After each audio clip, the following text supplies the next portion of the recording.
Assalamualaikum warahmatullahi wabarakatuh. Hari ini kita akan membahas sebuah topik mengenai Android User Interface Library. Jadi kalau misalnya kita ingin membuat sebuah produk, aplikasi perangkat bergerak berbasis Android misalnya, itu kan dibutuhkan sebuah tampilan atau user interface agar kita dapat memvisualkan produk atau aplikasi yang kita buat kepada si penggunanya. Nah, pada materi hari ini kita akan membahas mengenai library apa saja yang bisa kita masukkan atau yang bisa kita gunakan untuk bisa menyusun sebuah user interface yang baik. Oke, dalam menyusun sebuah user interface itu kita harus menerapkan sebuah prinsip yang sederhana.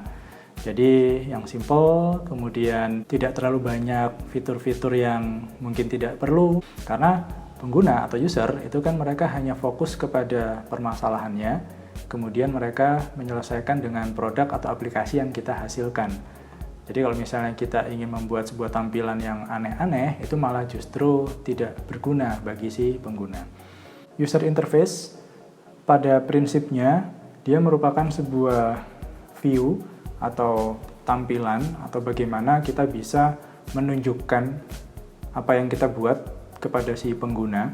Nah, dalam hal ini jika kita melihat sebuah aplikasi di HP kita, tentunya kan itu terdiri dari beberapa komponen-komponen atau elemen-elemen pendukung. Misalnya ada teks, kemudian ada button, kemudian ada icon, dan hal-hal yang lainnya gitu. Nah, dari sini komponen-komponen yang ada tadi itu nanti bisa kita susun menjadi sebuah view. Tuh. Jadi secara pengertian, view itu adalah tampilan dasar dari sebuah aplikasi Android yang kita hasilkan nanti.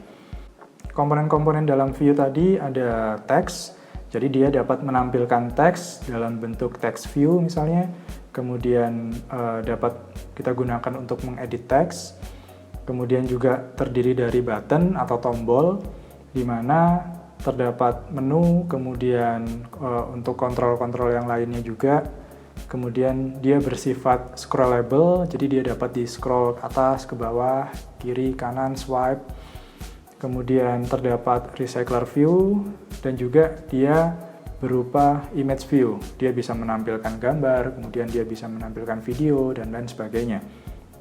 Nah, setiap jenis tampilan yang ada di dalam perangkat Android yang kita buat, itu adalah subclass dari view yang ada. Di sini kita memiliki sebuah view dengan beberapa atribut, jadi dia pasti memiliki properties, contohnya ada warna, kemudian dimensi, kemudian ada posisi, kemudian juga dia memiliki sebuah fokus, jadi dia bisa kita gunakan untuk bisa menerima inputan dari si pengguna. Kemudian dia harus bersifat interaktif gitu ya. Jadi dia harus merespon apa yang user inputkan. Contohnya user mengklik sebuah button, berarti dia harus mengeksekusi button tersebut sehingga nanti bisa menampilkan apa yang diminta oleh user. Kemudian juga dia dapat bersifat visible atau invisible. Jadi kalau misalnya kita bertransisi atau kita berpindah dari satu halaman ke halaman yang lain, otomatis halaman yang sebelumnya dia sifatnya invisible gitu. Dan yang visible itu adalah tampilan yang diperlihatkan ke si pengguna.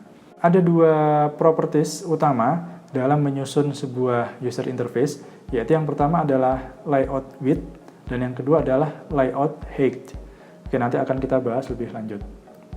Nah, ini komponen-komponennya tadi ya, ada button contohnya, kemudian ada edit text, kemudian ada seekbar, kemudian ada checkbox, radio button, dan komponen-komponen yang lainnya.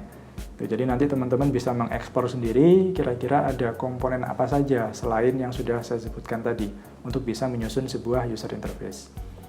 Nah, dalam membuat sebuah tampilan atau view itu kan kita butuh biasanya butuh banyak view yang nanti akan kita gabungkan agar bisa menjadi sebuah sistem yang interaktif. Nah, kita memiliki sebuah view group. Jadi view group di sini dia merupakan sebuah layout atau jenis penyusunan komponen pada sebuah user interface. Ada yang berjajar, kemudian saling menumpuk, atau hal-hal yang lainnya. Biasa kita sebut sebagai sebuah layouting. Jadi layout yang paling banyak digunakan dalam sebuah proses pengembangan aplikasi Android itu adalah linear layout, kemudian ada relative layout, kemudian ada frame layout atau grid layout. Nah, untuk view group sendiri, gambarannya seperti ini. Jadi kita memiliki sebuah view group di mana di bawah view group tersebut ada beberapa view-view yang lainnya. Kemudian kalau di bawahnya ada beberapa view lagi, maka kita harus membuat view group lagi untuk bisa mengumpulkan beberapa view-view yang ada. View group bisa disebut juga sebagai sebuah layout. Contohnya ada constraint layout atau linear layout. View sering juga disebut sebagai sebuah widget. Contohnya ada button, kemudian text view. Layout sendiri dia tersusun dari beberapa hierarki yang berisi view group dan view, di mana dia hampir-hampir mirip, sama seperti sebuah komposit gitu. Jadi view group dapat berisi view group sendiri maupun dapat berisi sebuah view.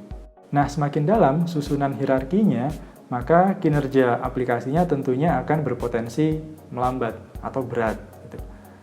Sehingga diharapkan hierarki yang kita buat itu sedangkal mungkin atau sesedikit mungkin.